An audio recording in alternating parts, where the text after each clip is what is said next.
اپنی مرضی سے یہ کسی چیز سے ٹیکس نہیں ہٹا سکتے. جو انہوں نے لکھ کے بھیج دیا انہوں نے منو ان اس ٹیکس کو لگانا ہے، پھر 2/3 اکثریت سے پاس کرا لینا ہے پارلیمنٹ سے.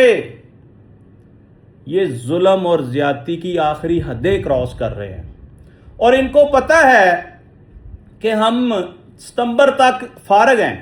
اپنے اپنے بیگ انہوں نے باندھے ہوئے ہیں اور یہ جا رہے ہیں. یہ میں برملا آپ کو بتا دوں، یہ حکومت جا رہی ہے. جاتے جاتے میری ان سے گزارش ہے کہ خدا کا واسطہ یار کوئی اچھا بجٹ پیش کر جاؤ، وہ غریب آدمی کا بنیادی مسئلہ ہی حل کر دو. 300 یونٹ سے 500 یونٹ جو شخص استعمال کرتا ہے، آپ سمجھ لیں کہ وہ انتہائی غریب آدمی ہے، اس کے گھر میں اے سی نہیں ہے. کیونکہ اے سی جس کے گھر میں ہے اس کے 1000 سے اوپر یونٹ جانے ہیں، نیچے کا تو سوال ہی نہیں پیدا ہوتا. اب آپ نے 2-3 میٹر والی آپشن بھی ختم کر دیا ہے، جس سے غریب آدمی یہ کرتا تھا کہ 100 یونٹ 1 میٹر سے چلا لیتا تھا، 100 دوسرے سے چلا لیتا تھا، اور 200 یونٹ کراس نہیں کرنے دیتا تھا کیونکہ وہ بل ادا نہیں کر سکتا. اب آپ نے اس کا گھیرا تنگ کر کے 1 میٹر اس کا کر دیا ہے، یا آپ کرنے جا رہے ہیں.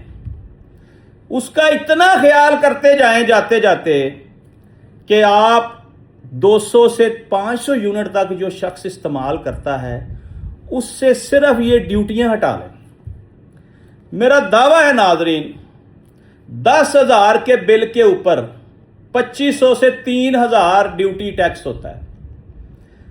میرا بل آیا ہے 1,56,57,000. پہلے 15-20,000 آتا تھا. یہ میں ایک چھوٹا سا، آپ سمجھ لیں کہ ملازم جس کوارٹر میں رہتے ہیں ان کا میٹر ہے. میں امریکہ گیا ہوا تھا، انہوں نے پیچھے سے اے سی لگایا ہوگا، کچھ کیا ہوگا.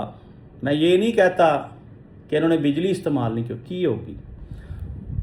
وہ بل آ گیا جو پیچھے 15,000 12,000 18,000 9,000 اس سے زیادہ کبھی آیا نہیں تھا. جب میں نے اس کو اسٹڈی کیا تو اس میں 26,000 کے صرف ٹیکس تھے اور 47 روپے پر یونٹ کے حساب سے وہ گھریلو میٹر کو چارج کیا ہوا.